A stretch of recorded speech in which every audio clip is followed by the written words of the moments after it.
Dire oui mais c'est pas juste, il y a aussi des hommes qui sont victimes de violences conjugales, mais pourquoi, ou quand je fais des formations on va me dire mais pourquoi vous prenez pas en charge les hommes? En fait à un moment donné en France en tout cas il y a 146 femmes qui meurent, il y a 27 hommes, le constat il est un petit peu fait. Salut, moi c'est Laurie.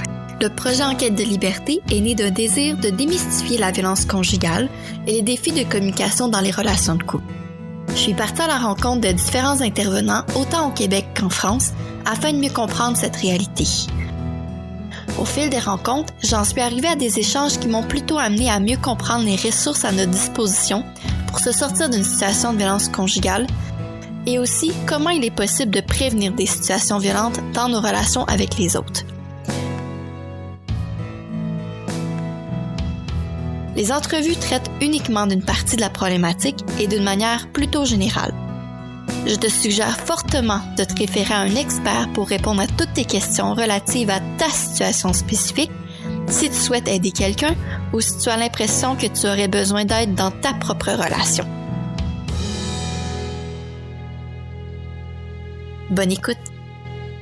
Maintenant que j'avais entre les mains diverses informations sur la réalité au Québec, j'ai eu envie de me pencher un peu sur la réalité en France. Aller visiter ma mère là-bas était aussi un bon prétexte pour entrer en contact avec certains organismes. Donc, décembre 2021, cap sur la France. Et janvier 2022, j'allais rencontrer un premier organisme, Elles Imaginent. Donc moi je suis Sonia Pinault, donc j'ai 38 ans, je suis psychologue clinicienne de formation et j'ai cofondé l'association Elles Imaginent avec ma super collègue et amie Julie Vella et on a fait ça en 2009-2010. En fait l'association maintenant elle existe depuis plus de 12 ans. Wow. Et donc ça fait 12 ans que on est sur cette association de manière un petit peu différente en fonction des années, de nos disponibilité, parce que ce qu'il faut savoir c'est qu'on a un autre travail à côté la plupart du temps, parce que finalement Elles Imaginent c'est vraiment de l'engagement, c'est une vocation, mais c'est pas forcément alimentaire. Oui.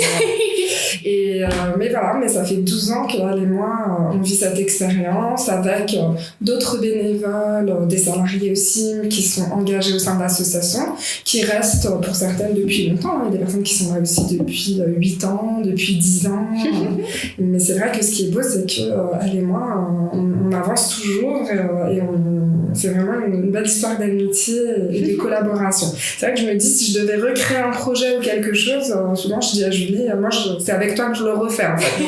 C'est plutôt positif parce que des fois on voit des histoires où les personnes créent des choses ensemble et puis après on se sépare, les chemins se séparent. Pour nous pour l'instant c'est plutôt le contraire, donc c'est génial. Et qu'est-ce que c'est en fait Elles Imaginent, si on met un peu plus en contexte sur qu'est-ce que en fait Elles Imaginent c'est une association qui accompagne les femmes victimes de violences conjugales. Okay. Donc au début on voulait vraiment accompagner les violences familiales, en se disant que du coup on pouvait accompagner aussi des jeunes filles qui étaient par exemple violentées par leur grand frère ou leur père, mais en fait on s'est rendu compte que c'était pas forcément la même manière d'approcher la question des violences.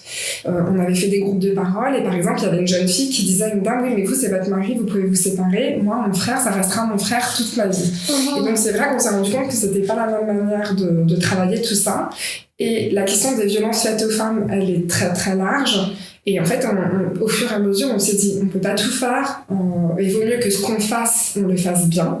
Et du coup, on s'est mis à traiter vraiment que la question des violences conjugales. Mais en sachant que la question des violences conjugales, c'est à la fois du psychologique, du social avec du logement, du juridique. Il y a aussi forcément à un moment donné la question des enfants. Donc en fait, c'est déjà multidisciplinaire. Et donc maintenant, l'association, on peut autant accompagner les femmes sur le plan psychologique. On va y avoir 8 psychologues. Alors par contre, elles sont pas là à temps plein. C'est du temps partiel parce qu'on n'a pas assez de financement. Mais voilà, on a une grosse équipe. C'est essentiellement psychologique avec des groupes de parole, des entretiens individuels. On a des avocates du barreau de Paris qui viennent proposer des consultations gratuites et après qui peuvent accompagner les femmes sur leur cabinet.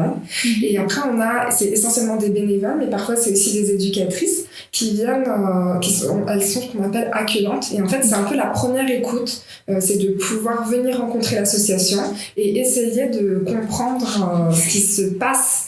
Juste discuter avec quelqu'un sans forcément avoir besoin tout de suite de voir une psychologue ou une avocate. C'est juste discuter et comprendre ce qui se passe. Et ça, c'est plutôt les bénévoles ou les accueillantes qui font un petit peu ce travail. Un peu plus communicative. Oui, c'est ça. Et pour nous, c'est vraiment important qu'il y ait toujours la part bénévole aussi pour que les femmes, finalement, n'aient pas toujours l'impression que c'est forcément un grand pas en avant, rencontrer une professionnelle. C'est aussi juste s'informer. La dimension humaine aussi est importante pour nous.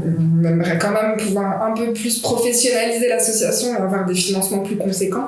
Mais en même temps, c'est très important pour nous de mettre ça en place. Ouais, ben c'est en fait, je crois que c'est un peu, c'est ça en fait. J'ai rencontré en avant tout en début de semaine. Oui, okay. Puis c'est un peu ce qu'elle m'expliquait justement que c'est il y a de plus en plus des besoins qui sont présentés et de plus en plus de demandes du côté de la population pour discuter. Et là c'est génial parce que aujourd'hui on met vraiment en avant la question des féminicides. Avant, il y a même encore 5 ans, on n'en parlait pas du tout comme ça. Pour la petite histoire autour des féminicides, nous quand on a créé l'association et qu'on a commencé un petit peu à faire des espèces de forums, des colloques autour de la question des violences conjugales, j'avais assisté, je crois que c'était Oser le féminisme qui avait fait l'espèce d'université d'été, et j'avais assisté à une présentation de journalistes, et justement les journalistes disaient mais nous les problèmes par rapport aux violences conjugales c'est qu'on n'a pas de chiffres, et ils disaient quand au niveau des accidents de la route on va avoir des statistiques qui vont défiler, par rapport aux violences conjugales on les a pas, donc forcément c'est des faits divers. Et nous on leur disait que justement c'est l'Espagne qui très vite a interdit les termes de crime passionnel, d'amener que c'était juste un fait divers, comme si c'était juste un homme qui avait pété un plomb comme ça une fois dans sa vie, alors que souvent il y a des violences avant. Et l'Espagne justement avait mis la question des violences conjugales dans les faits de société au niveau journalistique.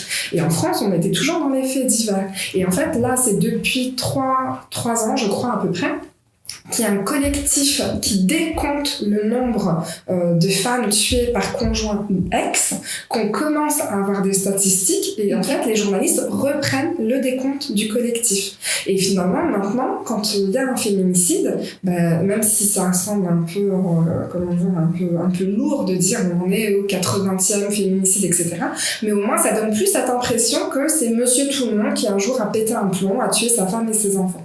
Et donc c'est vrai que là c'est ce qui fait que maintenant il y a vraiment au niveau de la société, il y a vraiment quelque chose qui avance.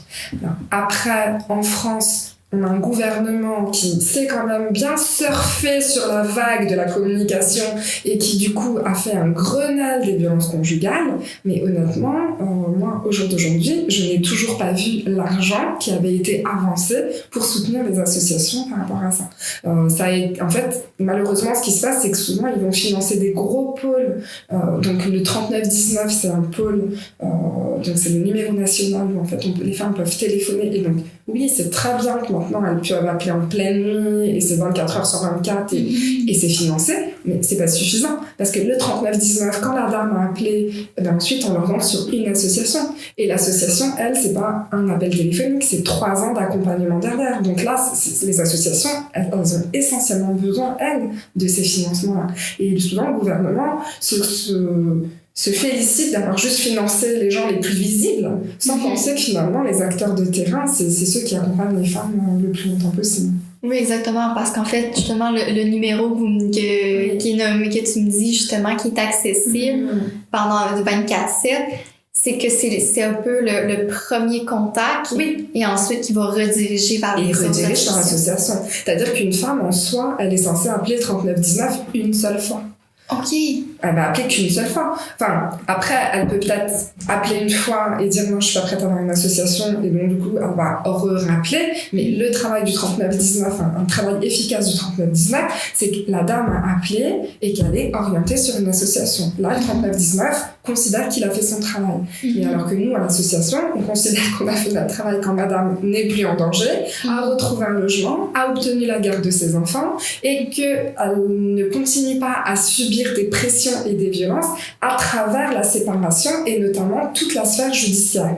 Et comme au niveau de la justice, ça avance pas, elle dépose plainte, on n'a pas de nouvelles de la plainte avant 1 an ou 2 ans, mais elles sont quand même au domicile, il faut quand même sortir, donc il faut quand même lancer un divorce. Enfin, c'est des choses, voilà. Si parfois il y a un bien à vendre, ça peut prendre des années. Quand il y a la garde des enfants, ben finalement monsieur va continuer à demander la garde de l'enfant pour finalement continuer à avoir un lien avec elle. Et du coup, nous on est sur des prises en charge qui durent entre 3 et 5 ans. Donc, les rendez-vous, c'est énorme. Là, par exemple, on a les statistiques de 2021. Okay. On est à peu près à plus de 460 femmes par an, mais en sachant que par rapport à l'aspect où on est financé, ça ne représente à peine que 2 temps plein. Wow, c'est pas beaucoup. C'est énorme. Et les entretiens, on a fait à peu près plus de 2300 entretiens en tout en 1 an. Donc, wow. Ce n'est pas le travail de deux personnes à temps plein sur une association. Et en sachant que les entretiens, c'est autant du social, du psychologique que du juridique. Donc voilà, heureusement qu'on trouve des personnes engagées, qui investissent une cause, etc. Mais là, je disais tout à l'heure, autant c'est génial, Julie et moi, on tient, mais c'est aussi parce qu'on est 2. Parce que des fois, on se dit, en fait, si nous, on n'en peut plus, on ferme tout, on arrête, ben c'est 460 femmes, c'est 2300 entretiens par an qui disparaissent en réalité. Parce que l'État va pas dire, allez, il faut qu'il y ait une association qui ouvre, celle-ci a fermé. Les associations, c'est nous qui décidons d'ouvrir et d'œuvrer. Et ensuite, l'État met en avant le travail des associations pour considérer que lui, il a fait le travail. Pas du tout. Non, parce qu'au départ, ça vient de la volonté des personnes qui ont créé l'association. Complètement. Tu vois, le local dans lequel on va, là, il est pas très grand. Nous, on fait en sorte qu'il soit chaleureux pour les femmes, mais c'est un loyer privé qu'on paye au prix parisien. Donc, c'est à peine 50 mètres carrés à peine. On paye plus de 1 500 € par mois. Donc, c'est de l'argent qui peut pas aller dans les salaires. Et en fait, ce qui se passe, c'est que ce local-là, on l'a depuis 2018. Et ce qui s'était passé, c'est qu'en fait, on n'avait pas de locaux. La mairie du 14e arrondissement nous a proposé un local, on avait 160 mètres carrés, donc on s'était installés, enfin c'était génial. Mais la mairie nous avait dit, on peut vous proposer ça en attendant qu'il y ait des parce que ça va être détruit. Donc en gros, c'était un peu comme du squat, tu sais, avant que les travaux soient finis. Ok, ouais. Voilà. Donc on a squatté pendant 1 an en pensant qu'on pouvait peut-être y rester 3 ans. En fait, non. Au bout d'1 an, on nous a dit non, c'est fini, il faut partir. Ok, il faut partir, mais on a un tas de mobilier. On avait commencé justement à s'installer, donc on avait mis en place des permanences téléphoniques, des permanences aussi sans rendez-vous, où les dames, elles pouvaient venir quand elles le voulaient, puisqu'on avait enfin un lieu d'accueil. Et en fait, on a dû repenser toute l'organisation, on a dû tout changer. On a été obligé de fermer pendant 6 mois parce qu'on n'avait pas de locaux. Et heureusement, comme je te dis, entre Julie et moi, on se complète. Heureusement que Julie, elle avait la force de dire non, on lâche pas, on va trouver un local. Alors qu'elle travaillait presque 40 heures sur son poste, sur son travail. En plus de ça, elle passait son temps à chercher des locaux, à visiter, à essayer de financer, à négocier, etc. avec la trésorière de l'association, qui est ma mère au passage, hein, parce que tu trouves pas des gens qui travaillent gratuitement en dehors de ton environnement familial, forcément. Et du coup, elles ont passé un temps fou et elles ont décroché ça. Mais moi, si ça tenait qu'à moi toute seule, en 2018, elles imaginent fermaient. Je n'avais plus l'énergie et je sentais un sentiment d'injustice qui disait mais en fait, on ne nous propose rien derrière. On nous a vendu 160 mètres carrés en nous disant bon, on peut vous proposer ça. Et en fait, au moment où en fait, il n'y a plus rien, il n'y a personne qui nous propose quoi que ce soit. Donc en fait, on s'en fiche que les dames elles soient reçues, on s'en fiche de. Franchement, c'était très dur. Heureusement que Julie elle était là pour redonner du souffle. Mais moi, ce jour-là, complètement détruite. Ben ouais, parce que tu dis. Et tu sais, c'est bizarre parce qu'en fait, tu te dis mais c'est ça que les femmes elles vivent aussi. Finalement. Nous, en fait, moi, des fois, même quand on avait fait un petit gala de charité, j'avais fait un petit texte et tout, et dans le texte, je disais, mais en fait, aidez-nous à vivre pour que nous, on les aide, elles, à survivre. Et c'est vraiment ce sentiment-là, c'est que nous, en tant qu'association, on doit se battre aussi pour exister. Et en tant qu'association, pour les droits des femmes, on doit encore plus se battre pour exister. Parce que parfois, quand tu dis que tu travailles pour les droits des femmes, t'as toujours quelqu'un qui va dire « Oui, mais c'est pas juste, il y a aussi des hommes qui sont victimes de violences conjugales, mais pourquoi ?» Ou quand je fais des formations, on va me dire « Mais pourquoi vous prenez pas en charge les hommes ?» En fait, à un moment donné, en France en tout cas, il y a 146 femmes qui meurent, il y a 27 hommes. Le constat, il est un petit peu fait.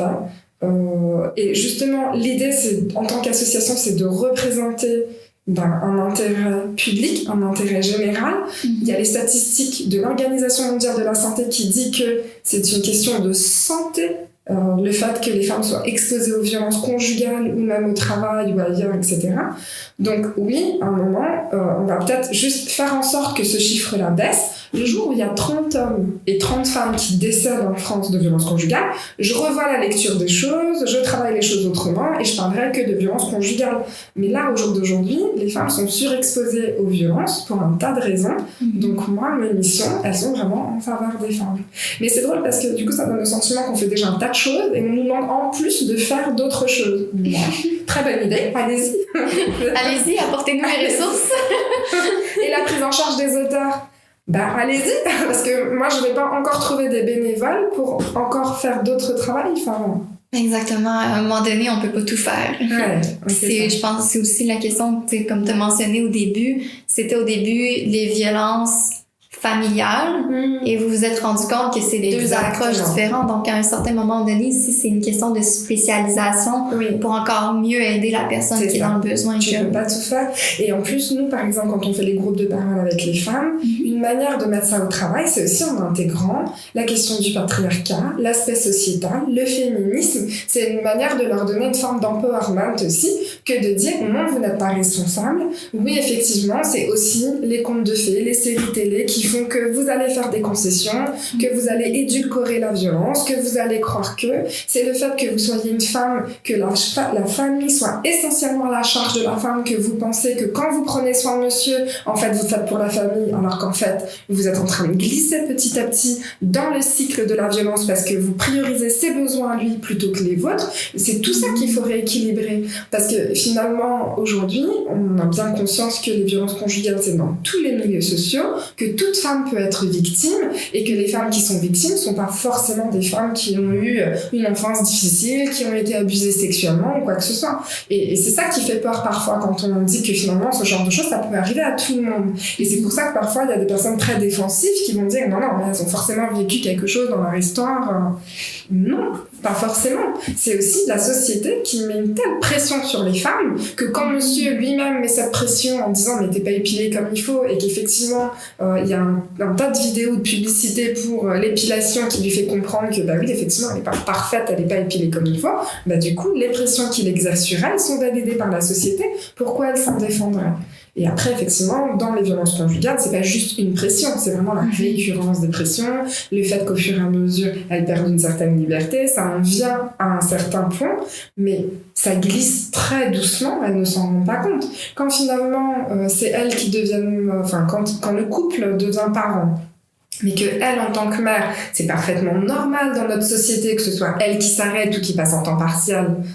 Pourquoi elle identifierait que finalement, ça fait aussi partie d'une stratégie de restreindre sa liberté et de la limiter? Finalement, aujourd'hui, sous le fonctionnement patriarcal, monsieur a encore tous les outils, tous les arguments possibles pour restreindre la liberté sans qu'elle s'en aperçoive. Si on était dans un monde beaucoup plus égalitaire, au moment où monsieur dit « non, mais c'est toi qui prends un temps partiel », elle lui dirait « pourquoi ?»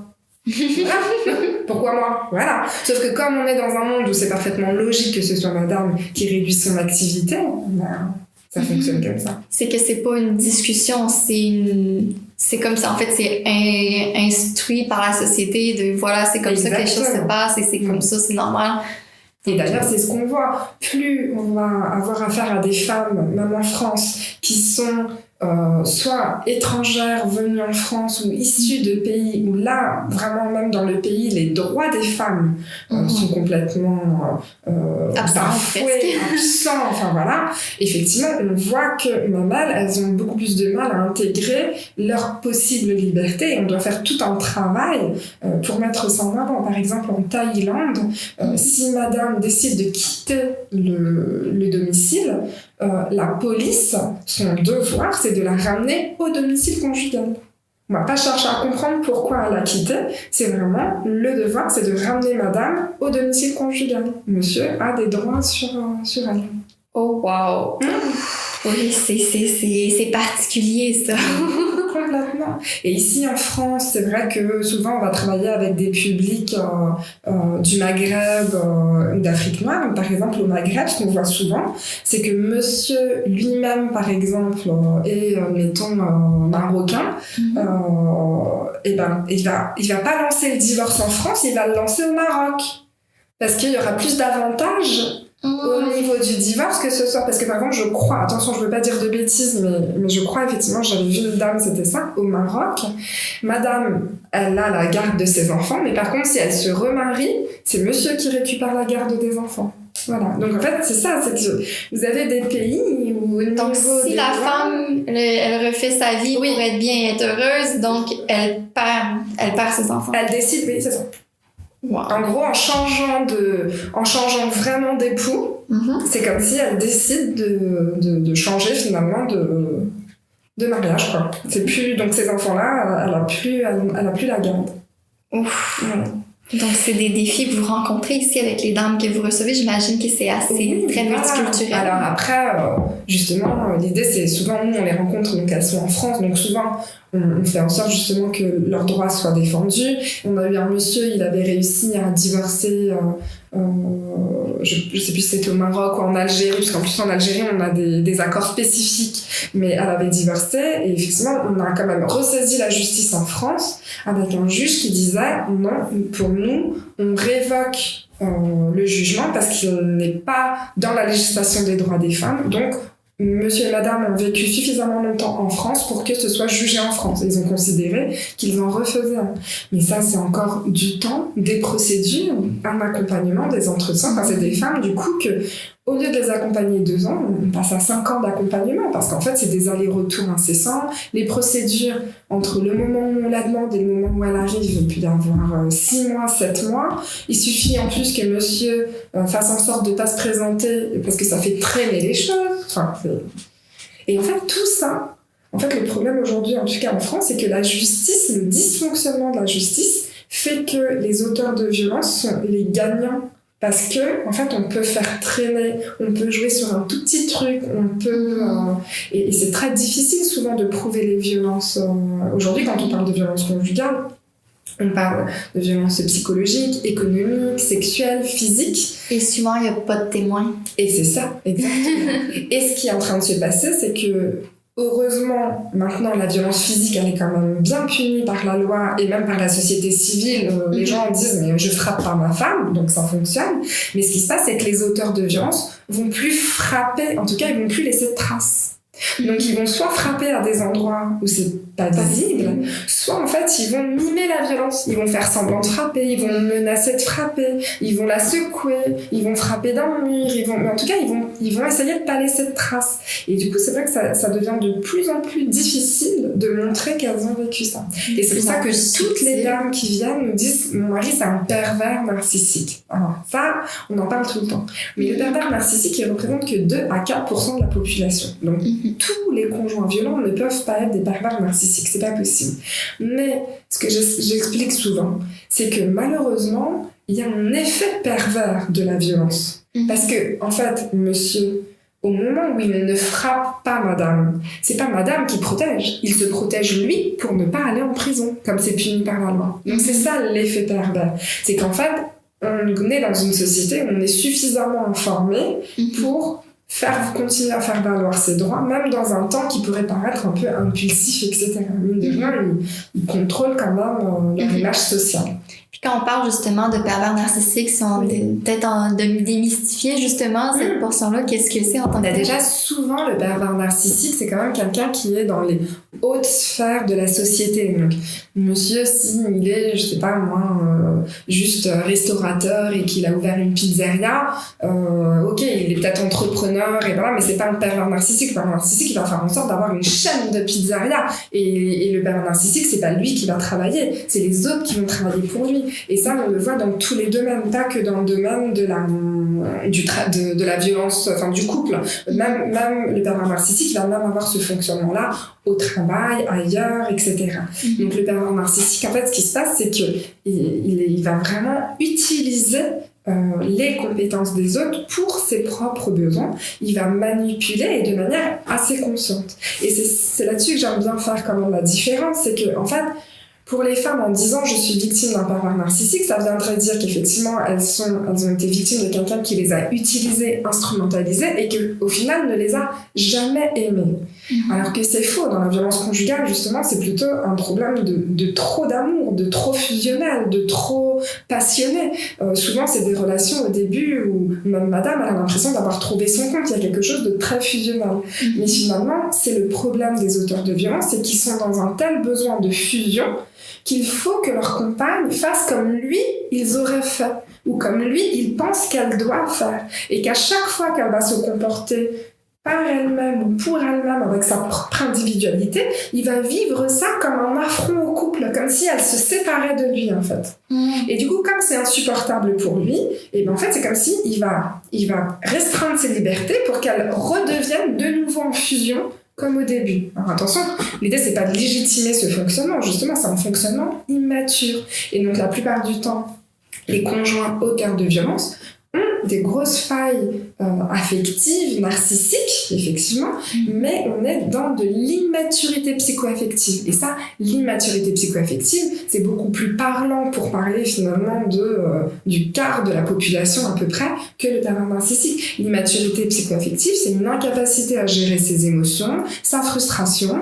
Plutôt que de me remettre en question, je rejette la faute sur les autres, c'est jamais moi le problème. Quand quelqu'un m'énerve, je pète un plomb et après derrière, je me rends compte finalement que j'ai été trop loin, je m'excuse parce que je ne veux pas perdre la personne et ça donne le cycle.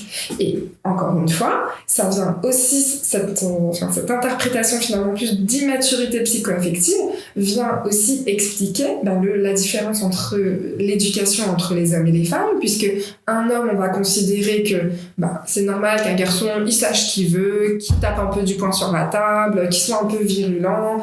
Un garçon, on va lui dire de ne pas pleurer, par exemple. Donc du coup, s'il ne pleure pas, quelle est l'émotion qui va venir la remplacer ? C'est la colère. La colère, exactement.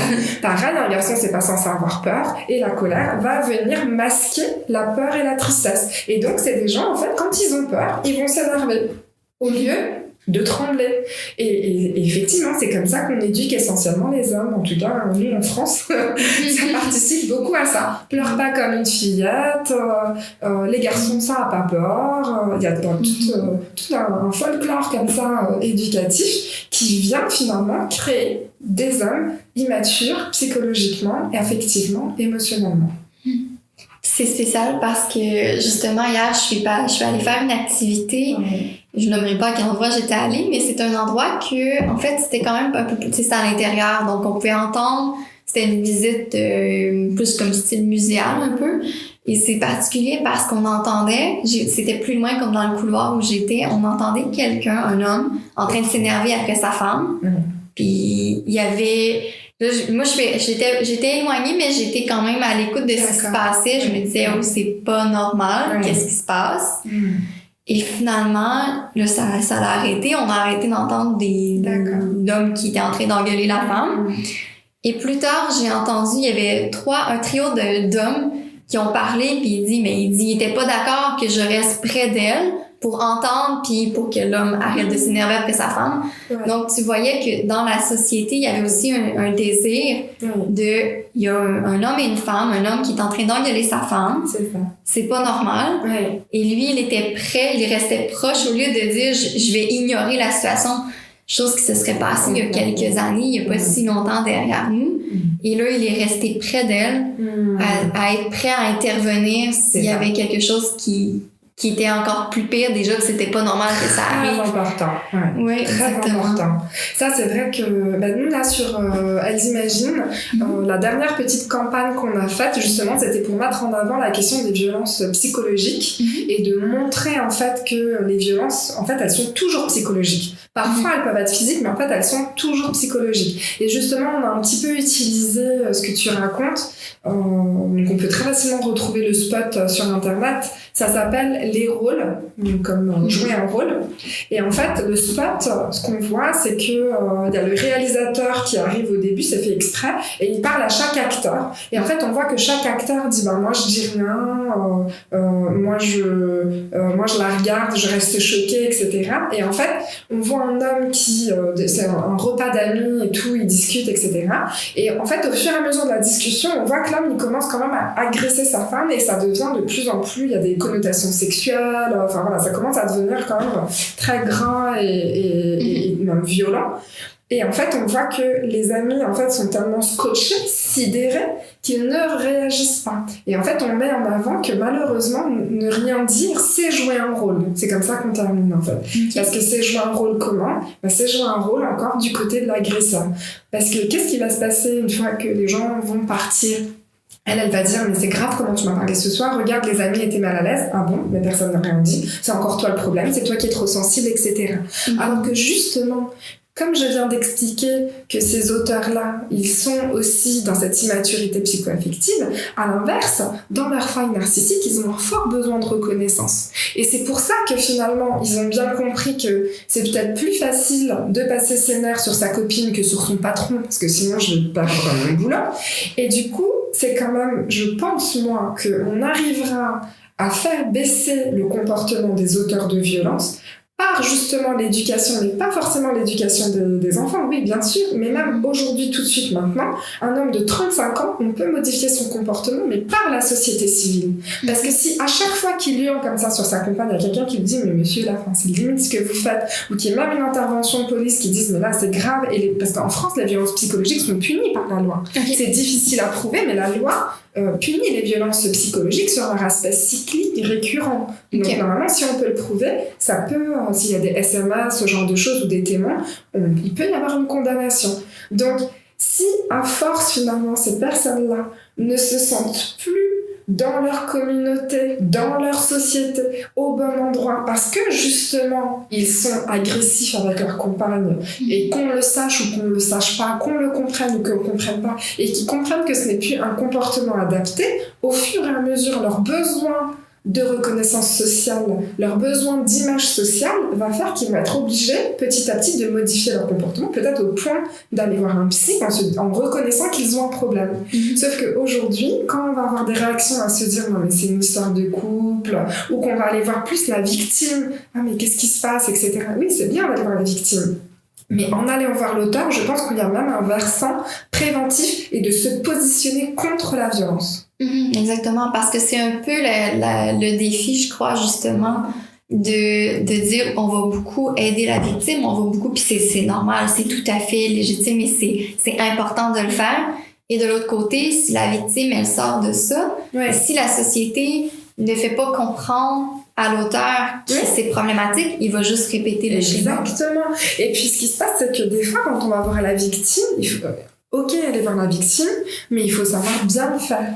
Parce que parfois, quand on va voir la victime, on va en plus la culpabiliser. Non, mais c'est pas possible qu'il te passe comme ça, faut pas que tu te laisses faire, etc. Alors là, c'est complètement culpabilisant. La victime, finalement, c'est lui demander encore à elle de bouger. Et les personnes qui réagissent comme ça, je les invite à se questionner. Ben, pourquoi justement vous allez voir la victime ? Parce que c'est plus facile, parce qu'elle est plus accessible, parce qu'elle est plus à l'écoute. Parce qu'elle est vulnérable aussi à ce moment-là. Exactement. Et du coup, finalement, aller voir l'auteur, ça demande un petit peu plus de courage. Donc, c'est ce que vit la victime. Donc, dites-vous bien finalement que quand vous voulez intervenir sur une une situation de violence conjugale, oui, c'est bien d'aller voir la victime, mais ce serait bien qu'il y ait aussi quelqu'un qui puisse aller voir l'auteur pour déconstruire son comportement.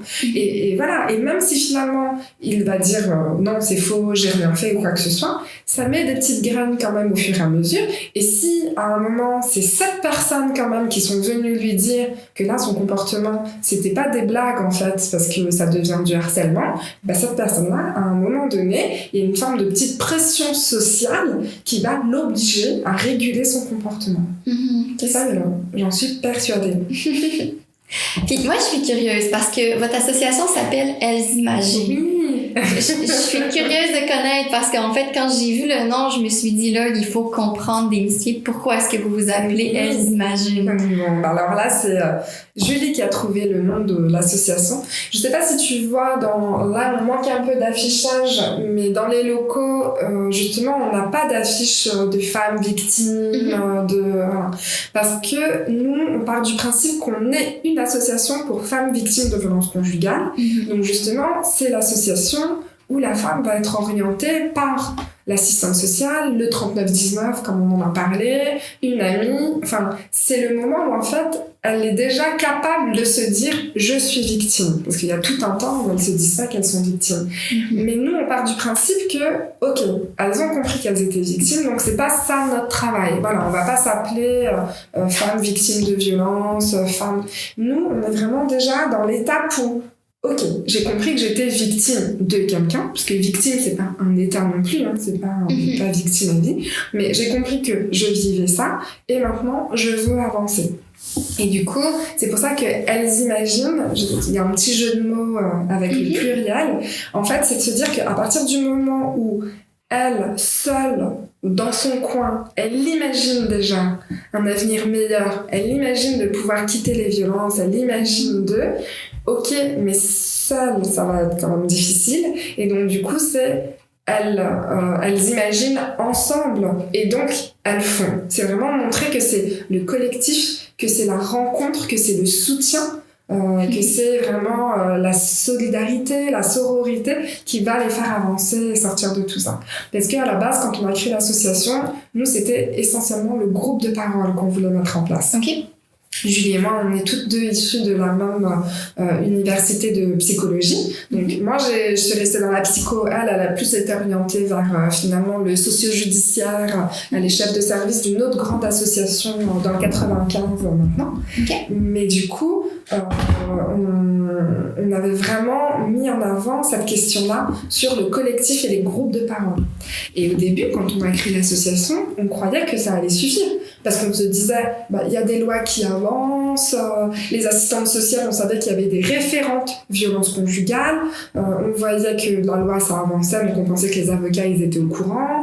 Au niveau des psychologues, ici à Paris, il y a ce qu'on appelle des centres de psychotraumatologie, donc on se disait, il y a tout ce qu'il faut.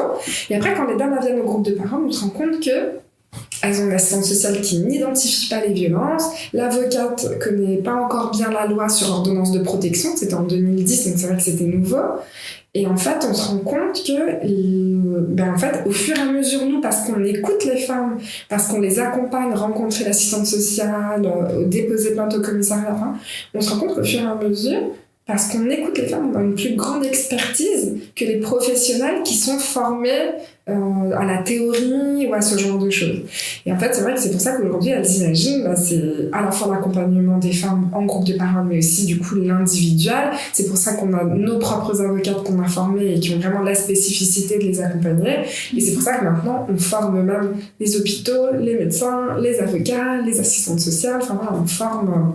On a développé une vraie expertise, mais assez rapidement, parce qu'en fait, c'est une cause, une thématique où en fait, on a toujours mis très peu de moyens et très rapidement, Elles Imaginent a été identifiée comme un lieu ressource, même pour les professionnels, sur ces questions-là. Donc, très souvent, une dame va peut-être avoir une assistante sociale, mais si l'assistante sociale voit qu'il y a des violences conjugales, elle va quand même avoir tendance à l'orienter sur notre association pour compléter un petit peu l'accompagnement ou pour un accompagnement psychologique. Au niveau du centre de psychotrauma, alors eux, ils sont bien formés, il n'y a pas de souci, mais pareil, ils ont une liste d'attente énorme et du coup, on doit être en capacité aussi d'accompagner les femmes. Voilà.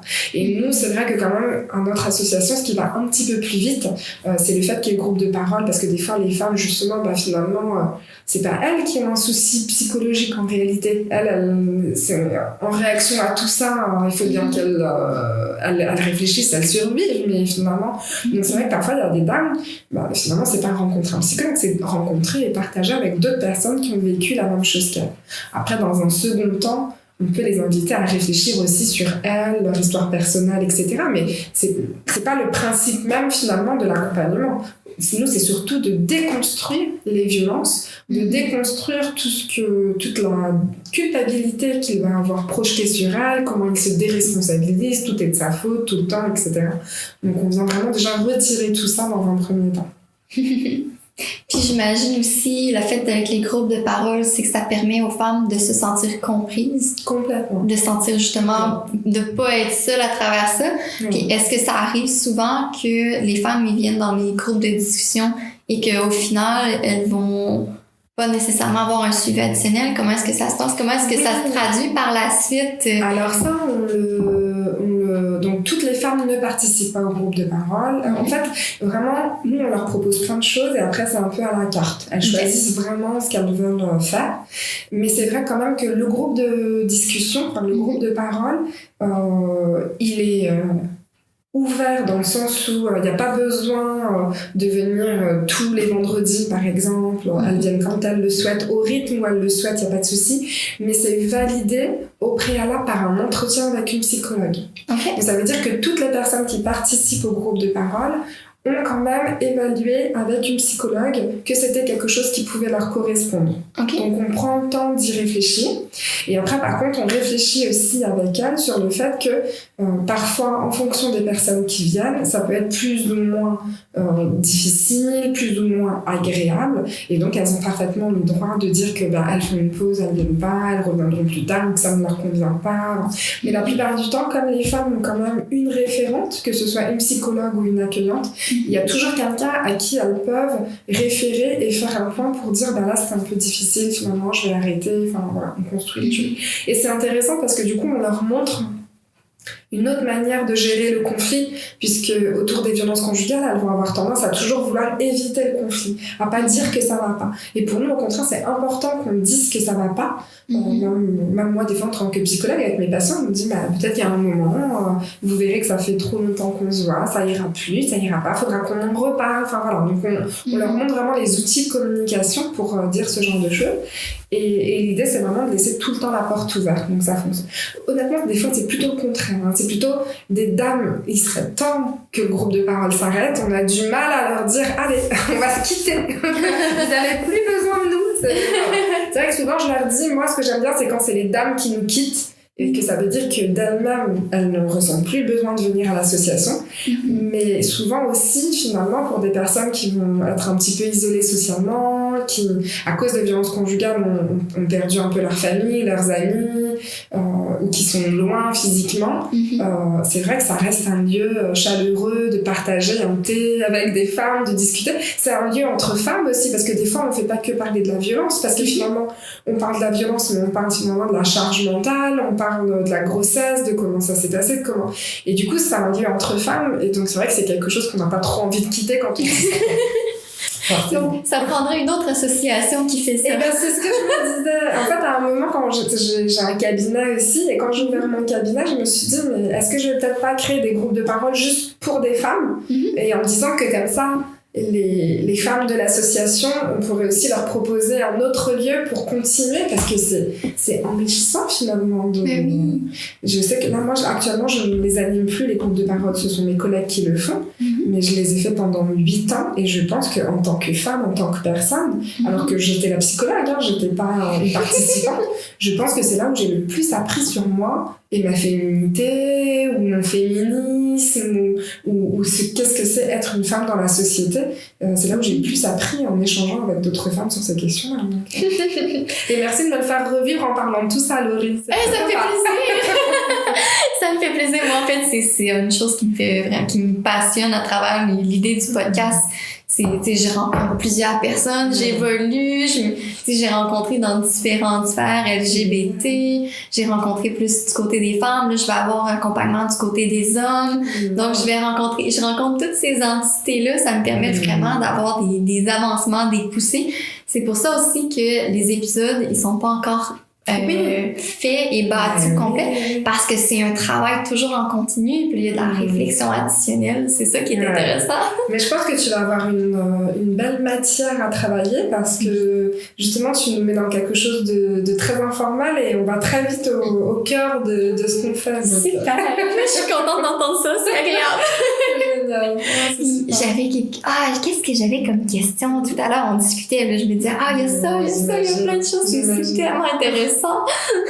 Mais ce que je trouvais intéressant justement, c'est l'idée de base que c'était des groupes de discussion et rapidement vous avez senti qu'il y avait des besoins plus grands qui étaient là. Exactement. Puis ce qui m'a beaucoup marqué, c'est le fait que justement vous êtes en mesure d'avoir autant des ressources seulement de la discussion plus informelle en groupe, d'une manière plus individualisée et aussi du côté juridique. Oui. Donc c'est ce que j'en comprends, vous avez toutes les ressources sous le même toit. Complètement, en tout cas c'est ça, en fait on s'adapte aux gens.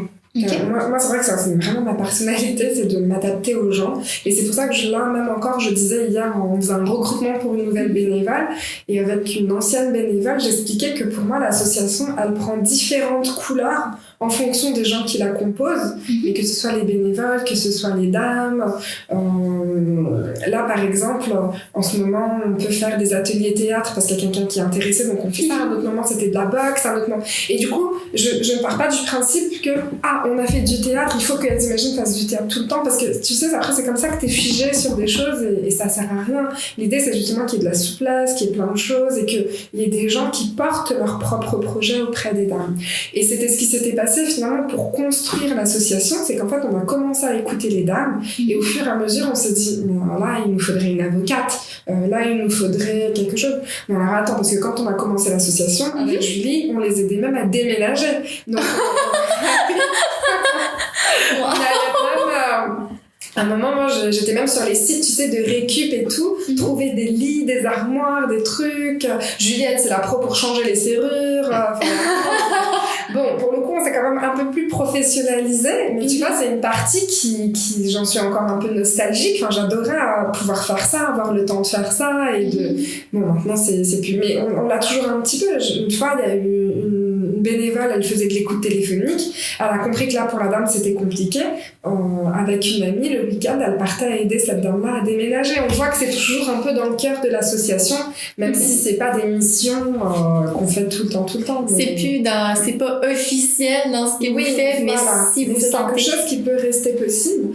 Il y a eu une autre fois, c'était une dame, il fallait qu'elle débarrasse les lieux, mais ça faisait déjà 5 ans qu'elle habitait plus là, et monsieur avait laissé leur appartement se dégrader, elle avait beaucoup de beaux objets, etc. Et là, pour le coup, c'était hyper sympa, parce qu'en fait, on a proposé à plusieurs dames du groupe de parole, plusieurs dames de venir, et on s'est relayé sur 3 jours pour trier, stocker et déménager le week-end. Ça n'avait pas été facile pour la dame, mais c'était intéressant justement qu'il y ait le soutien de d'autres dames et pas que des professionnels.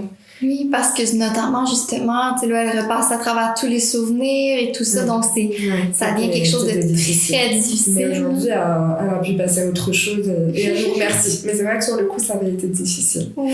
Mais voilà, donc c'est pour te dire, oui, bien sûr, je vais pas mettre en place un projet déménagement parce que malheureusement, c'est pas non plus la priorité et que finalement... Au jour d'aujourd'hui, elle se débrouille pour déménager ou partir, enfin, c'est pas le gros des besoins. Mais mine de rien, quand ça se présente, hop, allez, on met le petit sac, on y va, on fait l'aventure là-dessus, quoi. C'est des trucs qu'on fait. Puis comment est-ce que ça se passe avec le contexte de la pandémie depuis quand même 2 ans qui est là? Est-ce que ça reste difficile? Alors, ça a été...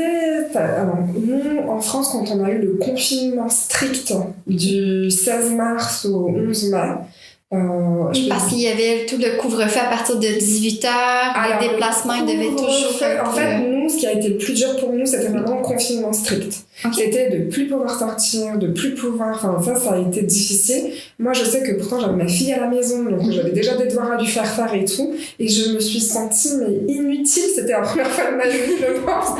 Et j'étais dans une frustration incroyable. Et là, en fait, très rapidement, avec la mairie de Paris, on a réussi à pondre un projet. Et finalement, là, j'ai beaucoup travaillé. Mais ça a été génial parce qu'en fait, on a pu héberger des femmes rapidement et sans besoin de faire un tas d'évaluations dans les hébergements, dans les résidences universitaires. Okay. Donc en fait, la plupart des étudiants étaient partis se confiner dans leur famille en province. Et en fait, les résidences universitaires étaient vides et elles ont rapidement proposé à la Fondation des femmes s'il y avait besoin pour des dames. Et on a mis en place un projet qui s'appelait Marie Curie. Okay. Et du coup, les écoutantes, elles sont bénévoles. Hein. Et en plus, dans les bénévoles, elle est professeure d'histoire-géographie au collège. Une autre, je crois qu'elle est professeure de langue. Enfin, vraiment, elles avaient du travail. Et pourtant, les permanences téléphoniques, normalement, on n'en avait que 2 par semaine. Elles se sont mis à gérer bénévolement les permanences téléphoniques sur la semaine entière. Et elles ont pu gérer, en plus d'évaluer s'il y avait des situations d'urgence pour pouvoir relayer sur le projet Marie Curie. Wow. Et on avait une de nos bénévoles qui était avocate stagiaire à l'époque, qui elle faisait partie, donc se mettait aussi en danger, donc sortait pour aller chercher les dames et les accompagner et les installer dans les résidences universitaires et les accompagner. Wow. Donc, ça a été le projet. Alors après, c'était un projet qui a été porté par la Fédération nationale Solidarité Femmes qui gère le 39-19, donc c'était pas juste nous, elles imaginaient toutes seules, mais du coup c'est ça qui était beau, c'était vraiment toutes les associations, il y a une vraie solidarité. On a eu énormément d'entreprises qui nous proposaient de nous financer le matériel à disposition, puisqu'on n'avait pas de matériel. Tu vois, ils sont genre 2 ordinateurs portables, Et du coup, on n'avait pas du tout le matériel, de mettre le matériel pour le télétravail. On a vu, justement, ils ont pris conscience aussi dans le projet Marie Curie que, ok, sortir les dames, c'était bien, mais ce serait pas suffisant. Et donc, pour toute l'année 2020, nos financements pour la prise en charge psychologique a été augmenté. Donc, ça a été un travail énorme. On était contentes. Vraiment, on était contentes. Et honnêtement, au niveau des féminicides, je crois, en tout cas nous à Paris, c'est une période où il y a eu plus de violences conjugales, mais quand même les policiers avaient pour mission d'aller tout de suite sur toute dénonciation, de ne pas chercher midi à 14h et de se présenter au domicile. En fait, finalement, c'est une période où il n'y a pas eu de féminicide. Les féminicides en 2020 ont même baissé par rapport à cette période-là où finalement on avait toutes les réponses. Parce que moi aujourd'hui, une dame m'appelle, me dit je suis en danger ce soir, je ne sais pas où la mettre. J'ai plus de résidence universitaire où la mettre. Alors que là, pendant cette période-là, tout était dédié justement à la question des violences intrafamiliales, dont les violences conjugales. Et on avait des vraies réponses judiciaires et sociales. Et ça a été hyper efficace. Et c'est vraiment une manière pour nous, les associations, de dire, voilà ce qu'on demande.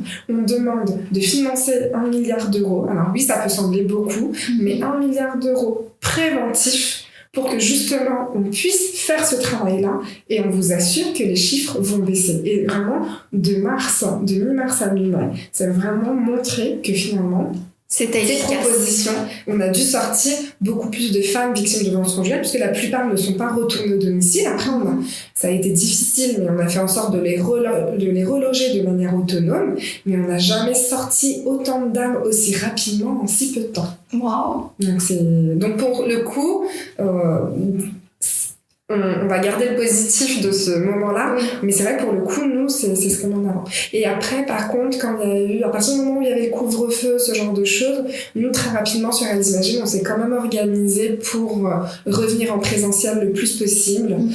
Avec le couvre-feu, la plupart, on est psychologues, donc du coup, ça passait la question un peu de professionnels de santé, même si les psychologues en soi sont pas vraiment des professionnels de santé en France, mais en tout cas, ça passait. Et puis, de toute façon, même pendant le confinement strictes, les femmes avaient le droit de sortir pour des raisons de violence conjugale. Mais nous, on n'avait pas encore le droit d'exercer. Mais après, en fait, on était un peu tranquille. Et du coup, même là, actuellement, là, on est sur une vague où on repréconise le télétravail. Mais en fait, on arrive à jauger. C'est vrai que maintenant, on a un peu mixé. Des fois, moi, je viens ici en journée de consultation. Donc, j'ai 3 rendez-vous physiques, 2 en visio, 1 au téléphone. Bon, des fois, c'est un peu fatigant. On s'habitue. Ouais, on s'habitue. Puis, en fait, moi, je fais peut-être la dernière question par curiosité. Par rapport au... Je sais pas si vous savez un petit peu qu'est-ce qui se passe du côté du Canada. Je sais pas si vous vous êtes inspiré de ce qui se passait ou comment est-ce que vous avez... Au Canada, j'avais reçu une dame canadienne en 2016 ou 2017. Canadienne du Québec. Ce qui avait été intéressant pour elle, c'est que le juge qui jugeait le divorce attendait très clairement les suites de la plainte pour juger. Et c'était en faveur de madame. Donc ça, j'avais apprécié ça. Et là, j'ai cru voir dernièrement que, ça y est, je crois qu'au Canada, on fait comme en Espagne, c'est-à-dire qu'il y a un tribunal, en gros, un peu de la violence. Et ça, c'est notre rêve, nous aussi. C'est tout nouveau, là. Ça fait quelques mois. Oui, c'est ça. En novembre ou décembre. Oui, exactement. Novembre ou décembre 2021, que là, c'est officiel, que c'est ça qu'il va y avoir un tribunal spécialisé, là. C'est génial. Ce qui est une grosse évolution pour justement permettre une meilleure spécialisation, un peu comme vous avez des avocats et des avocates qui sont spécialisés dans la situation des violences conjugales. Et de pouvoir traiter, parce que en fait, vous vous rendez compte des fois, nous, même si on a des avocates qui sont spécialisées, des fois elles sont que en droit de la famille. Et donc il y en a, elles font aussi le pénal. Mais des fois c'est pas toutes, donc il faut un autre avocat pour le pénal. Et donc une dame qui va pas avoir de ressources, elle va devoir faire une autre demande d'aide juridique pour le pénal. Enfin, nous tous. C'est à force de parler, désolée. Et du coup, finalement, c'est répéter encore son histoire. Ce sont des circuits compliqués, c'est encore du temps, encore des délais d'attente. Et en plus, c'est là où ça va dans le sens des auteurs. C'est qu'en fait, comme on traite chaque fait séparément, on voit pas le cumul des choses. Vous voyez ? Et par exemple, vous allez avoir au niveau du juge de l'affaire familiale, donc par rapport à la garde de l'enfant, le monsieur, il va être vu en tant que père. Au moment de la condamnation, il va être vu en tant que conjoint et agresseur. Mais finalement, quand il va être vu en tant que père, il va jouer un peu sur le fait que, là, en tant que père, il a fait ça bien, etc. Et du coup, il fait oublier la condamnation. Sauf que si c'est le même juge qui a en tête la condamnation, les faits, ou comment il s'est comporté par rapport à la condamnation et qu'il ne reconnaissait pas les faits, il va voir autrement ses capacités parentales. Vous voyez ? Et c'est ça qui est important. Et parfois, on a même des dames, ils travaillent ensemble. Admettons, monsieur, madame ont monté leur restaurant. Ils ont monté leur restaurant. Monsieur, lui, il touche un salaire. Madame, elle touche pas de salaire parce que c'est le salaire du couple, en gros. Ça a des incidences sur la retraite. Et donc, madame, elle va devoir porter plainte, divorcer et saisir les prud'hommes. Ça n'a pas de sens. Donc, ça devient que c'est sur plusieurs tableaux en même temps, puis ça devient que c'est difficile de se retrouver, puis de toujours répéter la même histoire, la même information à plusieurs personnes, finalement. Non, désolée. Wow. Mais c'est super. Merci beaucoup, Sonia. Oui, vraiment. Je t'avais dit quand tu m'avais envoyé le mail que ça m'avait donné de l'engouement, etc. J'avais hâte de te rencontrer. Et pourtant, j'ai eu du mal avec la reprise entre les problèmes de Covid, de tout faire fermer, etc. Donc ça fait un petit moment que j'étais pas sortie de la maison, mais je suis contente d'être sortie et d'avoir échangé avec toi. Franchement, ça m'a fait plaisir. Merci beaucoup. Pour vrai, je suis super contente et j'ai vraiment pour vrai plein d'informations, plein de matériel. Et je trouve ça intéressant parce que je peux recouper avec justement la situation avec les personnes avec qui j'ai parlé au Québec, la rencontre que j'ai eue cette semaine. Donc c'est vraiment super enrichissant. Merci beaucoup. Et à moi de venir te retrouver peut-être au Canada et voir comment ça se passe, ce fameux tribunal. Pour vrai, je te le souhaite. Je te le souhaite vraiment. Puis si jamais tu veux avoir des ressources, des informations, là, je peux tout à fait te mettre en contact avec des personnes. Oui, ça serait génial. C'est dans un de mes projets, le Canada. Donc, oui, Grâce à la générosité de Sonia, j'ai pu voir que les défis de la violence conjugale, elle est présente sous une forme semblable ailleurs. J'ai trouvé intéressant de constater qu'en fait, il y avait beaucoup de ressources au Québec par rapport à la France. Après avoir fait quelques recherches, j'ai également constaté que le Québec est une référence pour les autres pays dans la manière dont les personnes sont appuyées dans leur démarche pour se sortir d'une relation de couple violente. J'ai eu envie de voir aussi ce qui se passe du côté de la communauté LGBTQ+, et les ressources disponibles. On se donne rendez-vous au prochain épisode pour ma rencontre avec l'organisme En Avant Tout. Tu as apprécié cet épisode? Pense à t'abonner au balado En Quête de liberté afin de le retrouver rapidement pour le réécouter ou le partager.